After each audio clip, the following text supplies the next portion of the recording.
Hi అండి, నేను మీ కళ్యాణి. ఈరోజు సండే స్పెషల్ చికెన్ ఫ్రై పప్పుల్సు చేశానండి. సూపర్ కాంబినేషన్ కదా. ఎలా చేసుకోవాలో ఈజీగా చేసి చూపిస్తాను, చూద్దాం రండి. దానికోసం ఒక కప్పు పెసరపప్పుని బాగా ఫ్రై చేస్తున్నానండి. ఇలా కలర్ చేంజ్ అయ్యే వరకు బాగా ఫ్రై చేసుకోవాలి. చూసారా, ఇలా కలర్ చేంజ్ అవ్వాలి. ఇప్పుడు ఒకసారి నీట్గా కడిగేసుకొని ఉడకడానికి పెట్టుకుందాం. కొంచెం వాటర్ పోసి ఉడకడానికి పెడుతున్నానండి. ఇప్పుడే కొంచెం పసుపు కూడా వేసేసి ఉడికించుకుందాం. ఇవి కొంచెం ఉడుకుతుండగానే ఒక 10 పచ్చిమిరపకాయలని ఇలా చీల్చుకొని వేసేసి పప్పులోనే ఉడికిస్తున్నానండి. ఇలా కొంచెం పప్పు ఉడికాక ఒక 3 టమాటాలను కట్ చేసి వేసేసుకొని ఒక చిన్న నిమ్మకాయ సైజ్ అంతా చింతపండు కూడా వేసేసుకొని బాగా మెత్తగా ఉడికించేసుకుందామండి.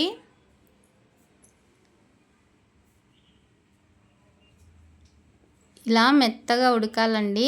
చూసారా, ఇలా టమాటా పచ్చిమిరపకాయ బాగా మెత్తగా ఉడికిపోయింది. ఇప్పుడు దించేసుకొని కొంచెం ఉప్పు కూడా వేసుకొని పప్పు గుత్తితో బాగా మెదిపేసుకొని వాటర్ పోస్తున్నానండి. మరీ పలుచగా ఉండకూడదండి.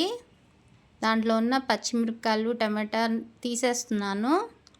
ఒక ఆనియన్ని కట్ చేసుకొని వేసుకొని మళ్ళీ పొయ్యి మీద పెట్టుకొని ఇలా తెల్లనివ్వాలండి. ఇలా కాసేపు తెరలేక ఆపేసుకొని తిరగమాత పెట్టుకుందాం. గిన్నె పెట్టుకొని ఆయిల్ వేసుకొని ఎండుమిర్చి, వెల్లుల్లిపాయి, ఆవాలు, కొంచెం జీలకర్ర, కొంచెం మెంతులు వేసుకోవాలండి.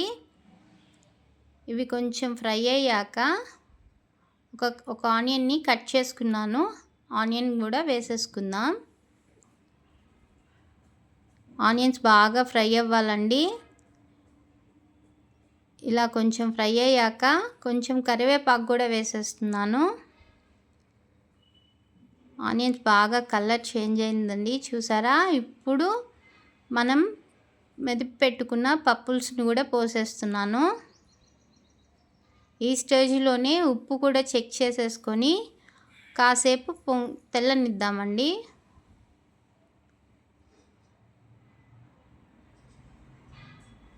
ఇలా తెరలాక ఆపేసుకుంటే వేడి వేడి పప్పుల్స్ రెడీ అండి. ఇప్పుడు చికెన్ ఫ్రై చేసుకుందాం. బాండీ పెట్టుకుని కొంచెం ఆయిల్ వేసుకుందాం. కొంచెం ఆయిల్ వేసుకొని ఇది కొంచెం వేడెక్కాక పట్టా లవంగా వేస్తున్నాను. ఇవి కొంచెం ఫ్రై అయ్యాక 2 పచ్చిమిరపకాయలు కట్ చేసుకున్నానండి. ఆ 2 పచ్చిమిరపకాయలను కూడా వేసేస్తున్నాను. పచ్చిమిరపకాయ కొంచెం ఫ్రై అయ్యాక మనం ఒక ఆనియన్ని ఇలా పొడవుగా చీల్చుకున్నానండి. అది కూడా వేసేసుకొని ఆనియన్ కలర్ చేంజ్ అయ్యే వరకు ఫ్రై చేసుకుందాం. ఆనియన్స్ ఇలా ఫ్రై అవ్వాలండి బాగా. ఇప్పుడు కొంచెం కరివేపాకు కూడా వేసుకొని బాగా ఫ్రై చేసుకుందాం. ఒక ఆనియన్ని పేస్ట్ చేసుకొని అది కూడా వేసుకుంటున్నానండి. 1 స్పూను జింజర్ గార్లిక్ పేస్ట్ కూడా వేస్తున్నాను.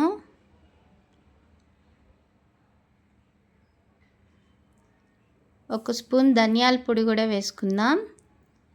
ఇవి ఆయిల్లోనే బాగా ఫ్రై అవ్వాలండి. కొంచెం ఫ్రై అయ్యాక ఒక 2 స్పూన్లు కారం వేసుకుంటున్నాం.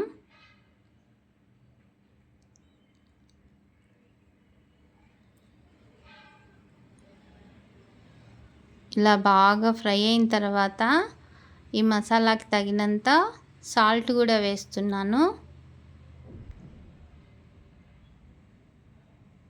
బాగా ఫ్రై అయిపోయిందండి మసాలా. నేను ఉప్పు పసుపు వేసి చికెన్ని కొంచెం బాయిల్ చేసి పెట్టుకున్నానండి. ఆ చికెన్ని ఈ మసాలాలో యాడ్ చేసేస్తున్నాను. ఒకసారి బాగా కలిపితే ఉప్పు కారము బాగా చికెన్కి పడుతుందండి. ఇలా బాగా కలిపి కాసేపు ఫ్రై చేసుకుందాం.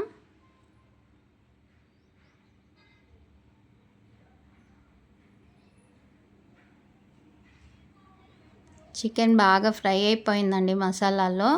ఇప్పుడు చివరగా కొత్తిమీర కూడా చల్లేసుకొని కాసేపు కలిపేసుకుందాం.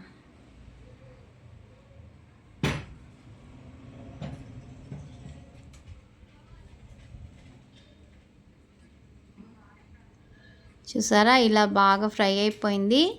ఇంకా ఆపేసుకొని సర్వ్ చేసుకోవడమే అండి. సూపర్ కాంబినేషన్ కదా పప్పులుసు చికెన్ ఫ్రై. ఈ సండే ఇలా ట్రై చేయండి. నా వీడియో కనుక మీకు నచ్చితే ప్లీజ్ సబ్స్క్రైబ్ చేసుకోవడం మర్చిపోవద్దు.